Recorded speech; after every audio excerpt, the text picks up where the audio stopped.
I have two questions, sir. One, what do you think, sir, of the idea na ang martial law ay i-extend hanggang year 2022, sir? Parang hirap tingnan. Ano? Yes, sir. Kasi una, di natin alam kung ano mangyari until 2022. Sigurado yan, pag mayroong argumentation dyan, maku-question yan. Ano ba yung nangyayari tingin mo hanggang 2022? Kasi ang martial law ay situation dependent yan. May threat kang identify, nag-martial law ka, pag nawala yung threat, wala na rin yung basis for martial law. Yes, sir. At but to consider, sir, na ang nangyayari sa Marawi ay parbagang may kahalintulad doon sa Aleppo, sa Mosul.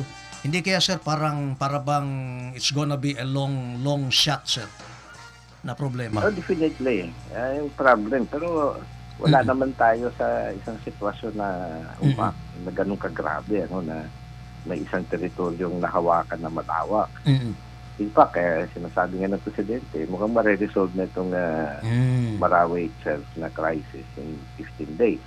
Yes, sir. Pag ganyan ang pronouncement ng gobyerno, kahit may threat, yung assessment niya, malaman sa hindi, ay kaya na ito ng normal na sitwasyon. So, sa tingin naman ninyo, sir, ay ang ginagawa nating aksyon ngayon ay sabi nga nila commensurate sa threat na nandyan ngayon sa Marawi, sir?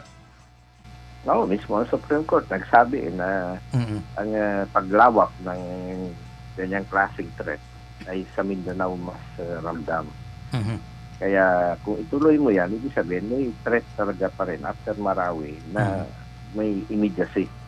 Kaya tuloy-tuloy dapat ang martial mo.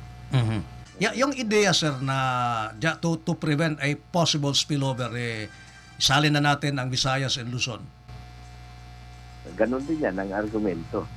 Situation dependent. Possible spillover ay it's a question of the future, not of the present. Well, mahalaga yung matapos mo muna yung crisis at ma-assess mo yung post-crisis situation.